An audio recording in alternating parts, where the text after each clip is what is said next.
É com muita alegria que nós já temos a presença entre nós do reverendo Juarez Marcondes Filho.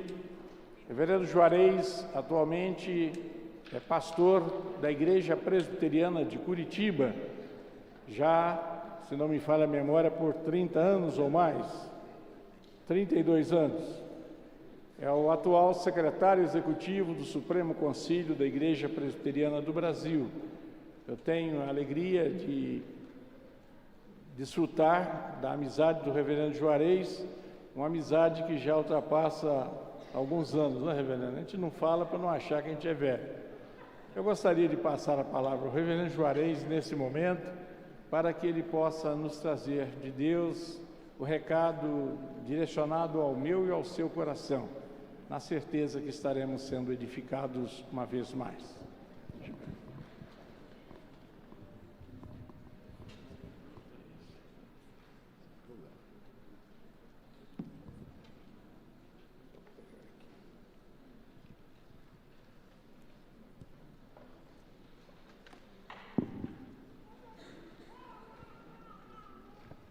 O presbítero Josimar falou que atualmente, eu estou em Curitiba, o Walter disse assim, atualmente há muito tempo. É verdade. Irmãos, boa tarde, alegria estar com vocês.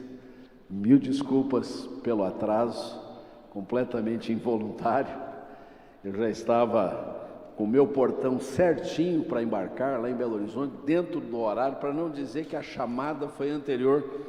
E aí começou um vai para lá, vem para cá. Para resumir, trocou o portão, trocou a aeronave, trocou a tripulação, trocou o tipo de aeronave que a gente vinha, que é aquela mais pequenininha, sabe aquela que bate asa? E com isso a viagem de Belo Horizonte, que é 1 hora, foi 1h30. Né?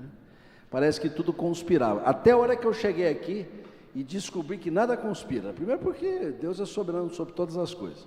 Depois que o nosso presidente do Sino de Brasília, dirigente desse evento, ele é muito ágil, muito rápido para fazer as coisas e fez a abençoada inversão com os meus companheiros aí dos seminários.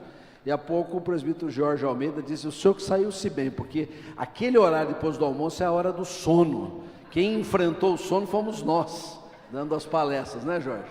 Então agora você já está desperto, pode aguentar bem a parada. Josimar, por gentileza, nós vamos, agora são 4h40 até 5h30, mais ou menos, é isso, né? Ok, então temos que trabalhar bastante, e eu gosto quando a gente é convidado para um evento, e já vem o tema específico, e vem até o texto bíblico, né? Então não tem como a gente escapar, né? É sentar na mesa e preparar o sermão, e debaixo da bênção do Senhor. Então nesta tarde, quase noite, nós vamos falar dentro do tema geral, Igreja, Confrontos e Desafios, sob esta ótica que foi proposta, a atuação das testemunhas como representantes da Igreja do Senhor. E um texto fácil, tranquilo para a gente meditar, né? Apocalipse, uma coisa assim que a gente tira de letra, né? Quando ele fala assim, o pastor vai pregar sobre Apocalipse, todo mundo vem na igreja, na expectativa assim, hoje nós vamos entender esse negócio, né? Às vezes dá certo, às vezes não dá certo, né? Praze a Deus que a gente possa ter discernimento dessa noite e receber a Escritura Sagrada preparada para nós. Eu quero convidar todos para colocarmos-nos em pé, e eu vou ler de 1 a 14, conforme está proposto ali. Diz assim a palavra de Deus. Foi-me dado um caniço semelhante a uma vara, e também me foi dito, dispõe-te, mede o santuário de Deus, o seu altar e os que nele adoram. Mas deixa de parte o átrio exterior do santuário e não o meças, porque foi ele dado aos gentios. Estes, por 42 meses, calcarão aos pés a cidade santa. Darei as minhas 2 testemunhas, que profetizem por 1260 dias, vestidas de pano de saco. São essas as 2 oliveiras e os 2 candeeiros, que se acham em pé diante do Senhor da terra. Se alguém pretende causar-lhe dano, sai fogo da sua boca e devora os inimigos. Sim, se alguém pretender causar-lhes dano, certamente deve morrer. Elas têm autoridade para fechar o céu, para que não chova durante os dias em que profetizarem. Tem autoridade também sobre as águas para convertê-las em sangue, bem como para ferir a terra com toda sorte de flagelos, tantas vezes quantas quiserem. Quando tiverem então concluído o testemunho que devem dar, a besta que surge do abismo pelejará contra elas e as vencerá e matará. E o seu cadáver ficará estirado na praça, na grande cidade, que espiritualmente se chama Sodoma e Egito, onde também o seu Senhor foi crucificado. Então muitos dentre os povos, tribos, línguas e nações contemplam os cadáveres das duas testemunhas por 3 dias e meio, e não permitem que esses cadáveres sejam sepultados. Os que habitam sobre a terra se alegram por causa deles, realizarão festas e enviarão presentes uns aos outros, porquanto esses 2 profetas atormentaram os que moram sobre a terra. Mas depois dos 3 dias e meio, um espírito de vida vindo da parte de Deus neles penetrou, e eles se reergueram sobre os pés, e aqueles que os viram sobreveio grande medo. E as 2 testemunhas ouviram grande voz vinda do céu, dizendo-lhes: subi para aqui.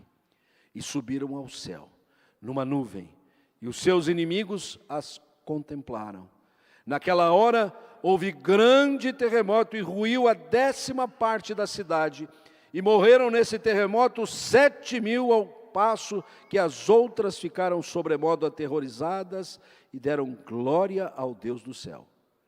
Passou o segundo ai, eis que sem demora vem o terceiro ai. Deus e Pai, esse é um dia muito especial para o teu povo desta região, que atendendo à chamada do sínodo estão nesse congresso unificado, recebendo orientação, direção da tua parte, recebendo, ó Deus, dos teus servos que aqui se revezaram, aquelas ferramentas que ajudam a habilitar, a preparar, a capacitar para o melhor exercício dos seus afazeres, dos seus ministérios, nas muitas secretarias, dos presbitérios, do sínodo, nas igrejas, enfim, ó Deus, um dia memorável. E dando sequência a isso, nós vamos meditar na Tua Palavra, pelo que rogamos ao Senhor que seja servido, nos usar com poder e graça, com discernimento. Abre o nosso entendimento, mas o nosso coração antes de tudo, para receber a instrução da Tua Palavra. Oramos em nome de Jesus. Amém. Podeis assentar, meus irmãos. O que nos foi proposto, a atuação das testemunhas como representantes da Igreja do Senhor. E eu, sem mais delongas, vou direto a esse tópico. A igreja, testemunha da palavra de Deus. Houvesse um tempo mais largo para nós tentarmos fazer uma digressão a respeito de quem são estas testemunhas e quem sabe chegarmos simplesmente a essa conclusão.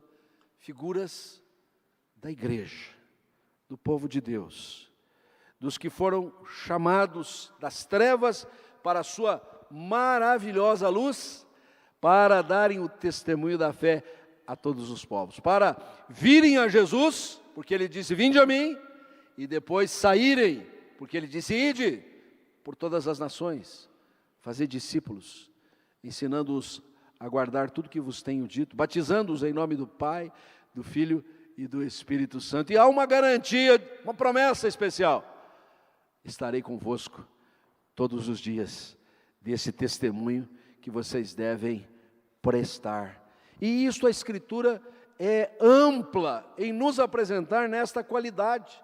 A igreja que testemunha a palavra de Deus.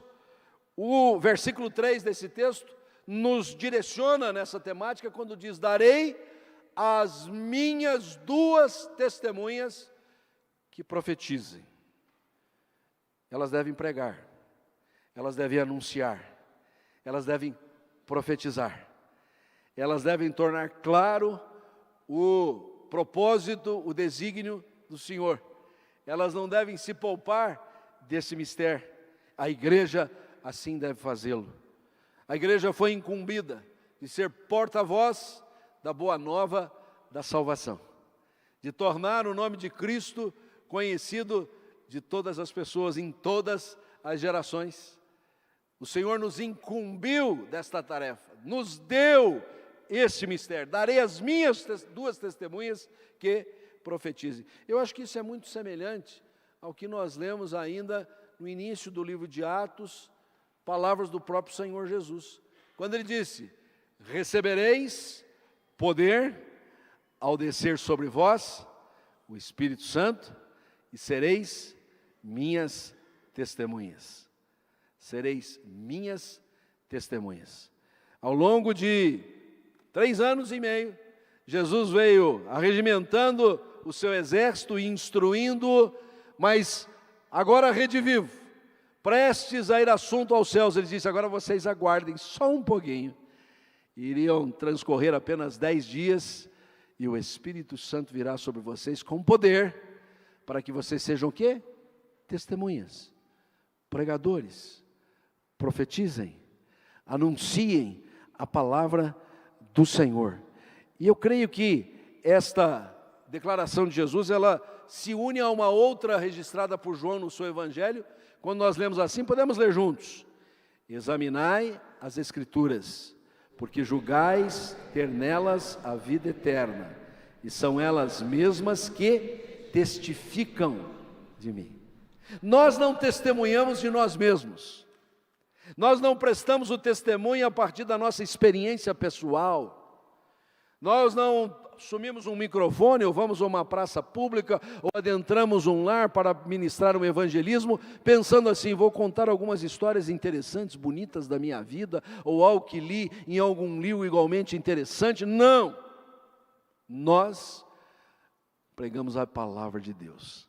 Nós tomamos a Escritura e a transmitimos a outrem, porque são elas que testificam de Jesus.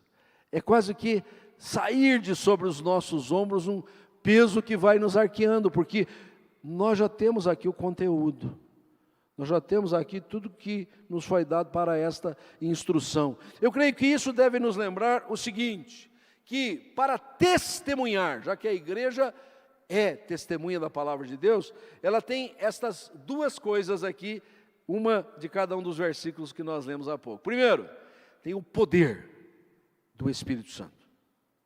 Não há como anunciar o Evangelho e ser eficaz e ser eficiente à margem do poder do Espírito Santo, que já nos foi conferido. Nós não estamos assim aguardando que um dia, quem sabe, talvez lá na frente, nós seremos alcançados por esta bênção. Segunda, terceira, quarta, quinta bênção, não. Essa bênção é única e já nos foi dada.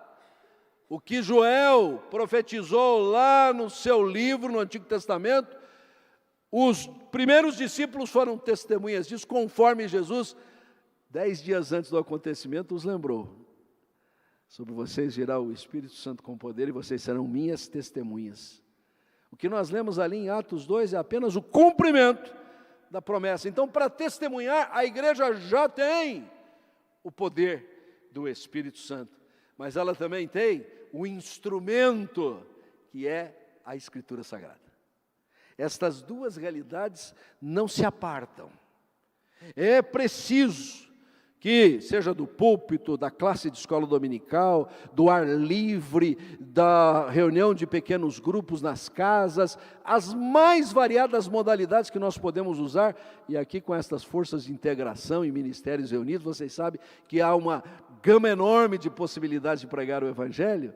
Nós precisamos apenas unir o poder do Espírito que já nos foi dado e a Escritura, que é o instrumento.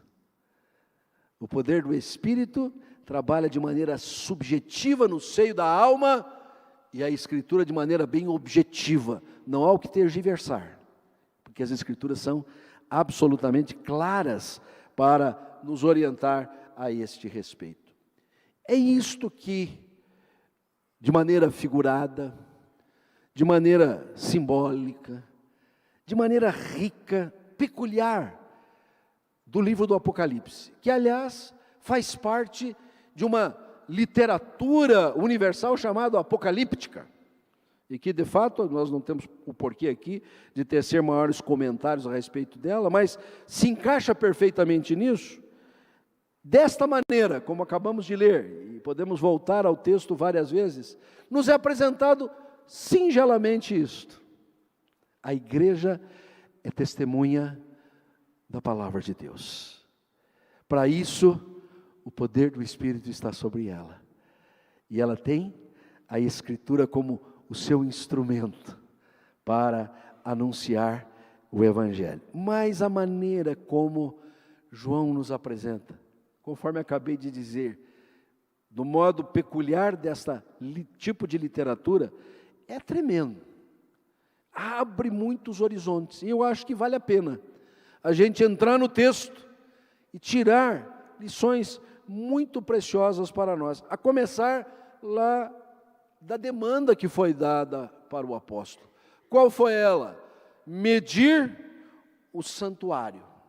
Voltamos lá para o primeiro versículo.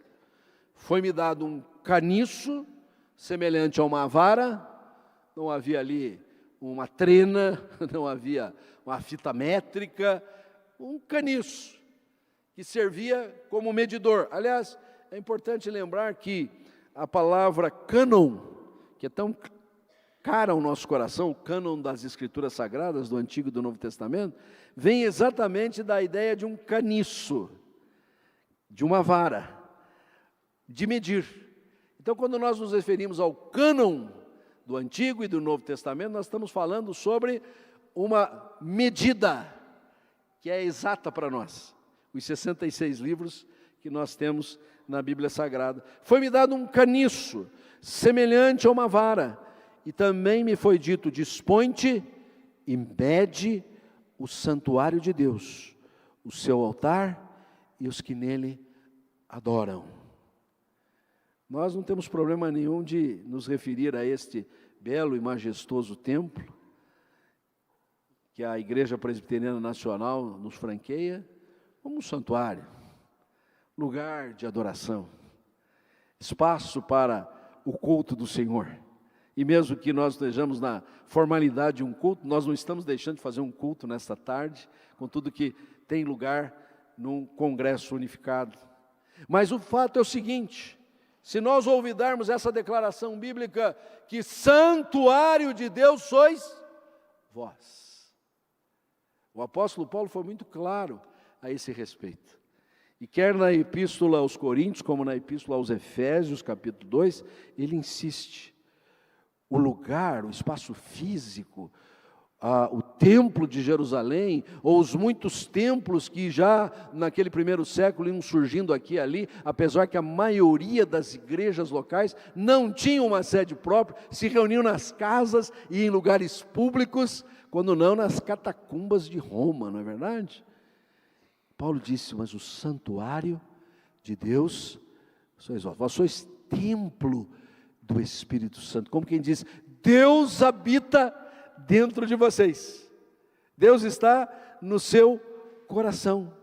Por isso, ao determinar que dentro de uma perspectiva visual, o apóstolo tivesse que tomar aquele caniço e medir o santuário, e pode tê-lo feito mesmo, na sua percepção, não interessava propriamente qual era o perímetro ou a área que aquela vara poderia definir, né? Talvez aqui o reverendo Walter possa me dizer qual é a metragem de baixo até lá em cima. Não tem ideia? Você é um militar assim que tem a matemática na cabeça. Você fica me devendo para a próxima palestra. Deve ter aqui pelo menos, Bedes, você deve ter contado aqui, 30 anos pastorando essa igreja, tem aqui pelo menos uns 40 metros daquilo atrás, não tem? Isso aqui é meio quadrado, não é? 40 por 40 dá quanto? 1.600 metros, é isso? É essa área aqui? Isso não interessa. Não é isso que está em jogo nessa passagem.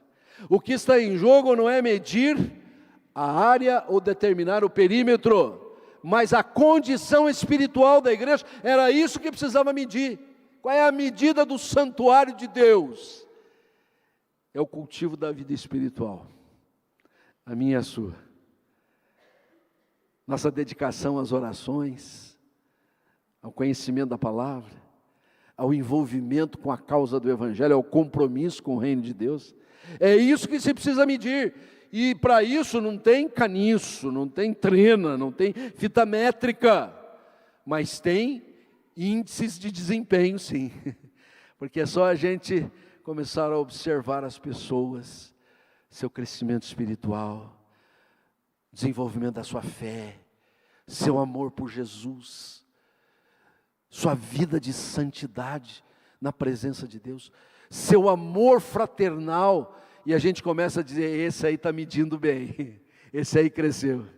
E se a gente quiser pular da medida, né, em área e em perímetro, a gente pode usar um outro fator, mas que é muito arriscado a gente falar disso, que é de peso, né? Porque ninguém gosta de dizer que está muito pesado, né? Mas lá no profeta Daniel, tem uma situação como esta.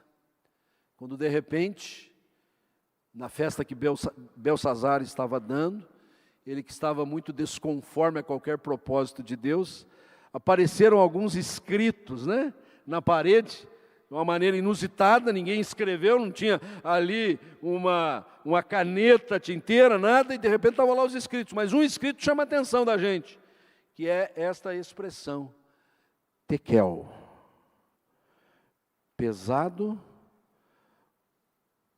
foste achado em falta. Eu queria pensar um pouquinho assim, o santuário do Senhor está sendo medido nesta tarde. O santuário de Deus sois vós. E esta vara ou esta balança está passando por nós. Porventura estamos em falta? Porventura pesa sobre nós um tekel? Eventualmente nós poderíamos estar um pouquinho mais adiante, estamos aquém? Não estamos alcançando a performance que seria esperada por nós? A igreja foi chamada para ser testemunha da palavra de Deus, mas na hora de medir, ela está aquém do que é necessário, principalmente considerando tudo que ela dispõe. Então é tempo da gente arregaçar as mangas, colocar um pouquinho de sebo nas canelas e melhorar o nosso desempenho, porque nós estamos sob constante medida, estamos sendo medidos constantemente. Mas a gente avança para o versículo 2, quando há uma exceção. O apóstolo recebe a incumbência de medir o santuário, mas diz, deixa de parte o átrio exterior do santuário e não o meças, porque foi ele dado aos gentios. Por 42 meses calcarão aos pés a cidade santa. Ao mesmo tempo que a igreja, que é testemunha da palavra de Deus, ela precisa sopesar a sua condição, ela está sendo medida, ela precisa prevenir-se dos opositores. O átrio externo, dentro da planta do Templo de Jerusalém, já em modalidade bem adiantada, não era para o sumo sacerdote, que só entrava no Santíssimo, no Santo dos Santos, nem para os sacerdotes que ficavam na parte do santuário, ele ficava para fora, para o povo comum, mas principalmente para os gentios, e para que eles não tivessem acesso a esse lugar. À primeira vista nos parece bastante criar uma excepcionalidade, né? Tratar alguém assim de uma maneira desprezível, mas nessa passagem há uma razão para isso. É que o mistério dos aqui chamados gentios, e é importante a gente registrar, é preciso ver sempre o contexto, porque o Senhor nos enviou aos gentios. Paulo assumiu que ele era o apóstolo dos gentios, mas aqui os gentios figuram como aqueles que se opõem aqueles que resistem ao ministério da igreja como testemunha da palavra de Deus. E é preciso, nessa toada, que a gente esteja prevenido disso, que a gente esteja atento a isso, que a gente não se surpreenda que assim o é. A igreja está sendo perseguida. É verdade. Não é de hoje. Sempre foi. Em alguns momentos, um pouco mais forte. Em alguns lugares, mais severo ainda. Mas não há, ao longo de toda a história do povo de Deus. E aqui a gente já distende para o Antigo Testamento, quando este povo ainda não se nominava como igreja, que ele era perseguido. Então, abre-se uma cortina importante nessa visão joanina para dizer, estejam atentos, oposição existe. É o pisoteio dos gentios no átrio exterior. Esta é a expressão que está usada. Né? Olha lá. Foi dado aos gentios que por 42 meses calcarão os pés à cidade santa. Aí você fica assimilando isso, que você como testemunha da palavra de Deus, santuário de Deus que você é pisoteado aonde você vai. Você está lá na sua escola, dando aula ou assistindo a sua aula, e os seus colegas, sejam os docentes, sejam os discentes, estão zombando de você, estão te desprezando, você está sendo pisoteado. Ou no seu lugar de trabalho, na mesma sorte. Ou entre parentes, você é um beato, você é um fanático, porque vai ir na igreja todo o domingo, das 9 às 11 e volta às 19 e vai embora às 20h30. Imagine. A gente é considerado pelos gentios, como aqui descrito, como fanáticos porque a gente dedica essas poucas horas da semana para o trabalho do Senhor. Eu sei que não é o seu caso, porque você dedica muito mais. Mas o ponto é, estamos sendo pisoteados por aqueles que estão no átrio exterior. Mas olha, isso é bênção. Não tome isso como algo que vai tirar algo de você, porque o Senhor Jesus havia dito, bem-aventurados os perseguidos, por causa da justiça. Porque assim fizeram aos profetas que viveram antes de vós. E o apóstolo Paulo reitera isso na sua epístola a Timóteo, diz assim, todos quantos querem viver piedosamente serão perseguidos. Não tem novidade nenhuma. A grande pergunta talvez que caiba aqui, e cabe sem dúvida nenhuma, é, por quanto tempo nós vamos resistir isso? Por quanto tempo nós vamos estar proclamando e vamos ser pisoteados, e vamos ser zombados, e vamos ser olvidados, minimamente? A resposta é simples.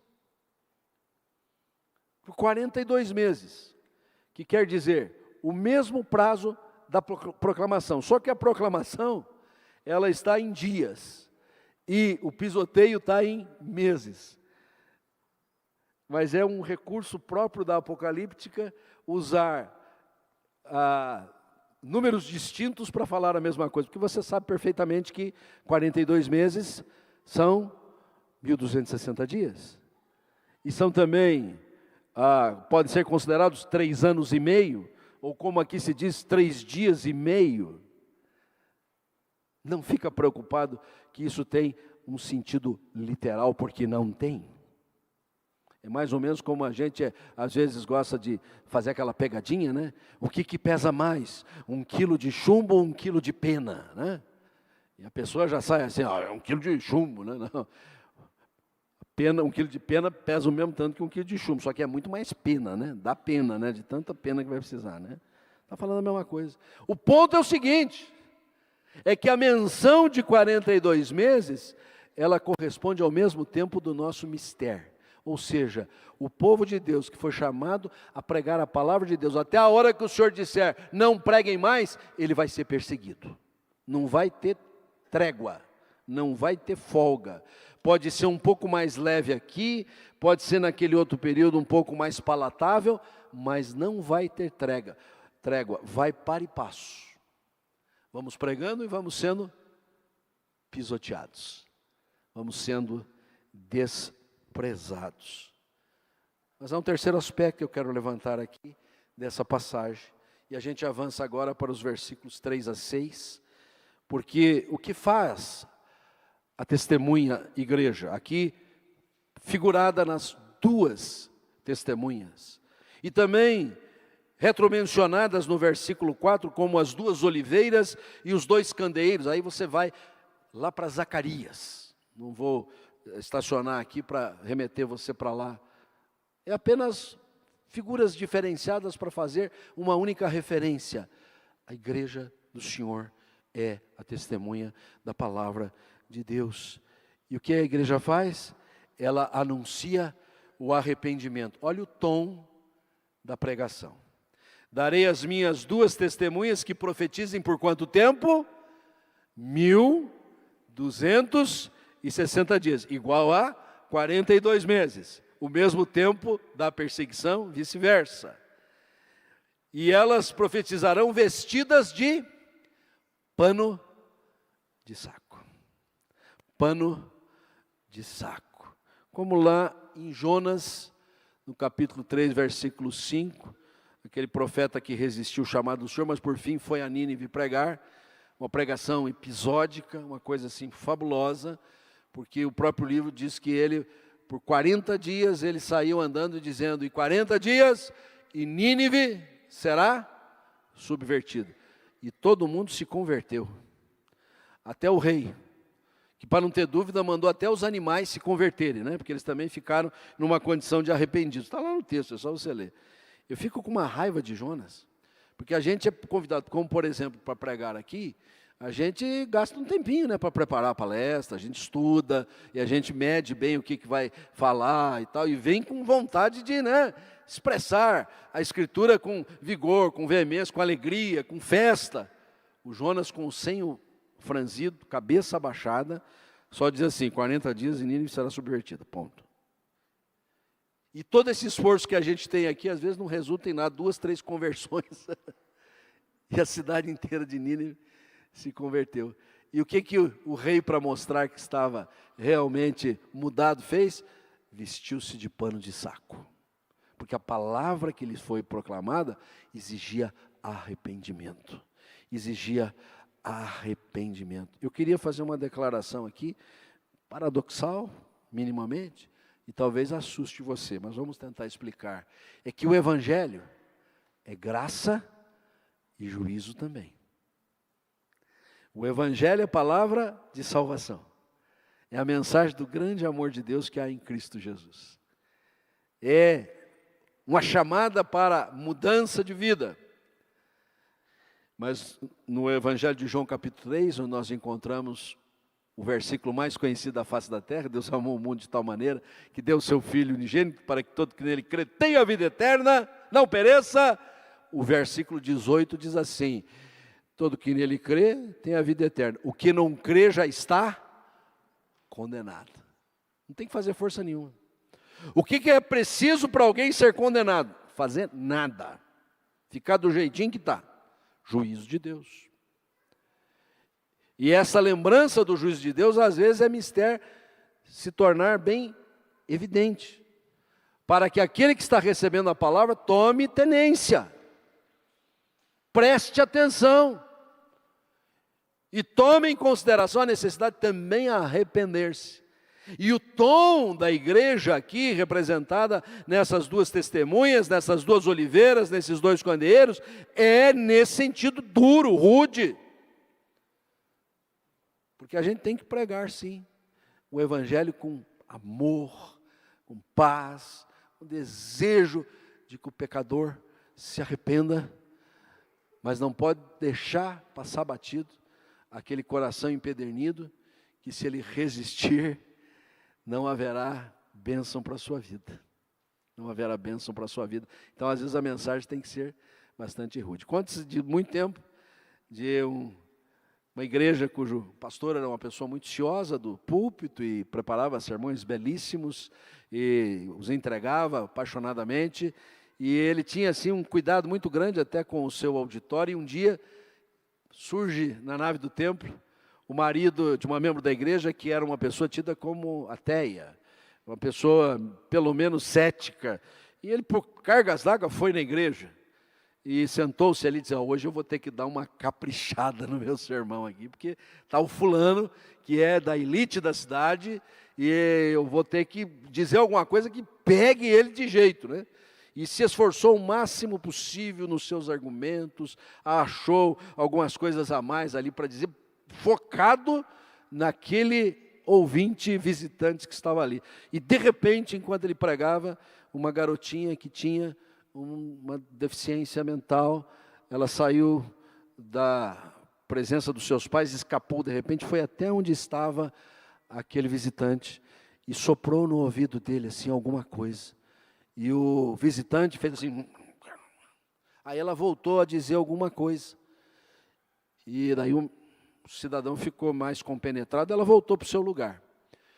O pastor, enquanto ia entregando o sermão, pensou, ela atrapalhou tudo. Eu aqui empenhado, empolgado. Hoje era o dia desse homem se converter, mas ele acabou o seu sermão e não teve dúvida, fez até mesmo um convite ao arrependimento de pessoas, e não é que, para a surpresa dele, aquele cidadão quis uma oração para a vida dele. E, ora, tá bom. Terminado o culto, foi à porta, e as pessoas recebendo os cumprimentos do ministro, e de repente veio aquele visitante, e ele abraça aquela pessoa e diz, olha, estou com o senhor, que o senhor precisa. Agora, uma curiosidade, qual foi a parte do sermão que eu preguei que mais tocou o senhor? E ele disse assim, olha pastor, para dizer a verdade, eu não estava prestando atenção nenhuma no senhor. Eu estava assim meio aéreo, então, mas aquela menina, quando falou aquela menina, eu disse, ai meu Deus, aquela menina. Não, aquela menina chegou para mim e disse assim, você quer ir para o céu aceitando Jesus? Eu disse, não quero não. Aí ela voltou para mim e disse assim, então o senhor vai para o inferno.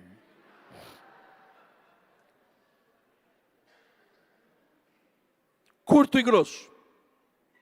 O evangelho é graça. E é juízo.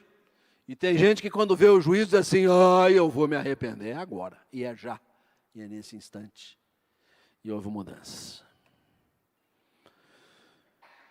Olha a autoridade espiritual das testemunhas.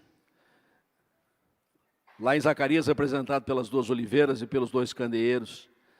Se alguém pretende causar-lhes dano, sai fogo da sua boca e devora os inimigos. Sim, se alguém pretender causar-lhes dano, certamente deve morrer. E eles têm autoridade para fechar o céu, para que não chova durante os dias que profetizarem. Têm autoridade também sobre as águas para convertê-las em sangue, bem como para ferir a terra com toda a sorte de flagelos, tantas vezes quantas quiserem. Alguns comentaristas, em cima desse versículo, querem marcar tese de que as duas testemunhas, uma é Elias, outra é Moisés. Porque Elias mandou o céu não chover mais, não choveu. E Moisés colocou a vara no rio Nilo e virou sangue. Bom, eles também fazem parte das testemunhas, porque eles são representantes da igreja, né? Apenas reforça o argumento que nós estamos dizendo aqui, mas essas duas testemunhas estão muito mais amplificadas na igreja do Senhor por inteiro, que anuncia o arrependimento. Um último aspecto, e depois eu quero fazer rápidas aplicações, antes de encerrar, é que, além de medir o santuário, prevenir-se dos opositores, anunciar o arrependimento, a igreja, como testemunha do Senhor, ela vai concluir a missão. Ela vai até o fim. Ela não vai parar no meio do caminho. Às vezes, algumas pessoas que fazem parte desse conjunto de testemunhas até falham, mas a igreja como um todo vai cumprir a missão até o fim. Mas uma hora a missão vai terminar. E João deixa isso muito claro na primeira parte do versículo 7. Quando tiverem então concluído o testemunho que devem dar. Porque a oportunidade da graça se findará. Nós não sabemos quando, mas ela se findará. Nós estamos vivendo o tempo da graça, o tempo oportuno. Estamos sobre a graça. O maior dos pecadores, o assassino contumaz, o ladrão irreversível, Se receber a Cristo no seu coração, o Espírito habitará o coração dele e haverá uma transformação. Estamos no tempo da graça. Mas quando se findar o tempo da graça, a pessoa mais honesta do mundo, mais ética, mais boazinha, não terá chance, porque a única opção nossa de termos a salvação é a graça de Cristo. E quando ela se findar, conforme o dito aqui, quando tiverem concluído o testemunho, que vai chegar um momento que o Senhor vai dizer para a igreja: acabou sua missão, agora encerrou a sua missão. E isso trouxe duas consequências interessantes no desenvolvimento do texto. Primeiro, a aparente derrota da igreja, porque a segunda parte do versículo 7 diz que quando terminarem de dar o testemunho, a besta que surge do abismo pelejará contra elas e as vencerá e matará. E ainda entra em detalhe: o seu cadáver ficará estirado na praça da grande cidade, que espiritualmente se chama Sodoma, Egito, onde também o Senhor foi crucificado. Veja a confusão para a gente tentar aqui dizer que é uma coisa que é outra. Sodoma é uma coisa, um lugar, Egito é outra, a cidade onde Jesus foi crucificado é Jerusalém. Então, são figuras que se somam para dizer: olha, na hora que o testemunho da igreja se encerrar, haverá uma aparente derrota da igreja muito notada. Muitos dentre os povos, tribos, línguas, nações, contemplam os cadáveres das duas testemunhas, a igreja do Senhor, por 3 dias e meio. Eu acho curioso, porque aqui não usou 42 meses, não usou 1.260 dias, usou 3 dias e meio, que pode ser figura de 3 anos e meio, mas o fato de usar apenas dias, e não meses, e não anos, como em alguns lugares é colocado, diz assim: é uma aparente derrota, temporária. É por pouco tempo, não é algo duradouro. Os que habitam sobre a terra se alegram por causa deles, vão realizar festas, enviarão presentes uns aos outros, porquanto esses 2 profetas atormentaram os que moram sobre a terra. É a aparente derrota da igreja.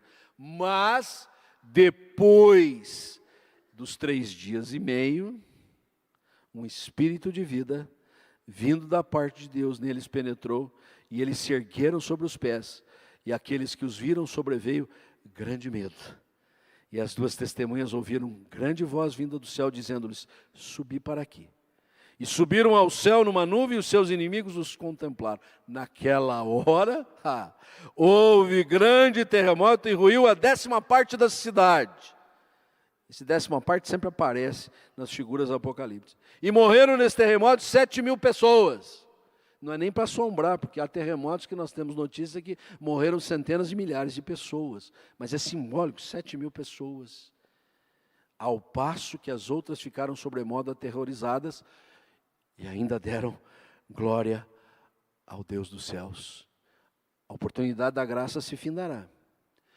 A aparente derrota da igreja ficará evidente, mas a vitória final é do povo de Deus, porque Ele instilará um espírito de vida, Ele vivificará a sua igreja. Isso nos leva a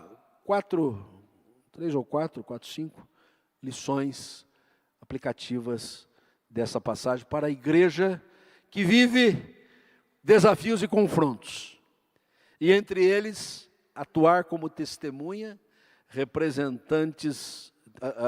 atuar como testemunhas da palavra de Deus.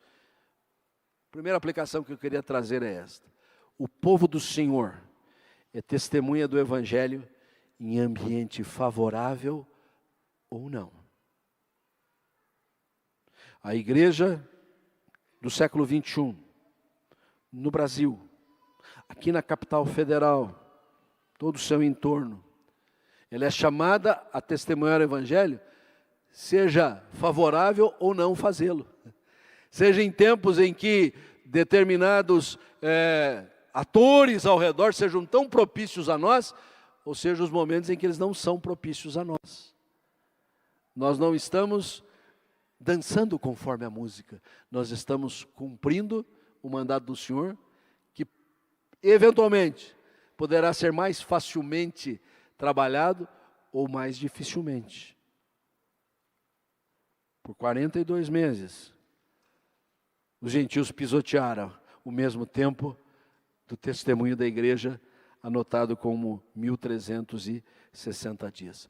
Segunda aplicação, a rejeição ao Evangelho, que é feita pelos gentios lá no átrio de fora, não deve nos colher de surpresa. Por favor, nesse momento em que a gente começa a ouvir aqui e ali que está ficando mais difícil, que tem perseguição sobre a igreja, que não sei o quê, que trelelê, que trelelá, não é para ninguém ficar surpreso. Já está bem estabelecido desde sempre. E se a perseguição está aí, vamos enfrentá-la. A nós foram dadas as armas da justiça. O Senhor está conosco. Ele vai adiante de nós. Então não adianta a gente ficar assim perturbado e dizendo, agora como é que vai ser? Vai ser do mesmo jeito que sempre foi. E aliás, tomando em consideração episódios como esse, parece que em momentos mais difíceis a igreja foi muito mais próspera, muito mais eficiente, muito mais evangelizadora que nos tempos de bonança, nos tempos de tranquilidade. Quem sabe o Senhor quer alguma coisa de nós. Em terceiro lugar, o testemunho da palavra deve vir calcado numa vida de santidade. Não podemos esquecer que do início desse capítulo existe uma medição. O santuário de Deus sois vós. O caniço está medindo nosso desempenho espiritual, nosso peso espiritual, nossa vida em Cristo, nossa busca efetiva do Senhor. E por fim, já houve muito avanço como testemunhas do Senhor, tomando em consideração desde os primórdios, o Evangelho que já chegou até os confins da terra, mas esses confins da terra parecem ser resistentes, e aí a gente descobre que tem mais confins da terra. Já houve muito avanço, mas a missão ainda não foi concluída. Ninguém pode tomar o início do versículo 7, que diz, quando tiver então concluído o testemunho que deve dar, diz, acho que nós já concluímos, nós já avançamos tanto. Imagine aqui, nesta cidade que só tem 63 anos, e o esforço evangélico que nós temos aqui, mormente do trabalho da igreja presbiteriana, mas a missão ainda não está conclusa. Haverá um momento que o Senhor vai dizer, agora você não precisa mais testemunhar. E aí haverá uma aparente derrota, mas a vitória final não tardará. O Senhor será honrado eternamente. Então, mesmo com todo o avanço, ainda cabe a gente arregaçar as mangas, a gente colocar sebo nas canelas, a gente trabalhar com força e destemor.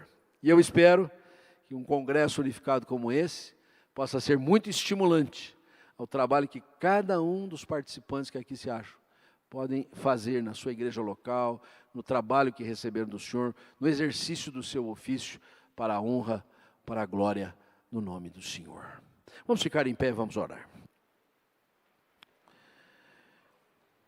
Senhor, nosso Deus e nosso Pai, essa memorável tarde que o Senhor nos dá para, neste tempo tão agradável, estarmos aqui recebendo instrução e a Tua palavra, nós só temos que, de fato, agradecer a Ti a bênção de fazermos parte da igreja do Senhor. Mas esta igreja, ó Deus, é a testemunha da palavra, e ela tem uma missão, e essa missão está acontecendo, Senhor. Esta missão não vai ter lugar lá adiante. Este livro não deve ser lido com essa perspectiva. Esse livro precisa ser lido, ó Deus. Todo ele, e especialmente este derradeiro livro, ó Deus, com esta perspectiva, ó Deus, de que está em curso essa realidade. E que nós estamos vivenciando isso no cotidiano das nossas vidas. Então, dá-nos, ó Deus, a clareza que a Tua palavra nos oferece para cumprirmos cabalmente o mistério de testemunhas do Senhor. E é em nome de Jesus que nós pedimos e agradecemos. Amém.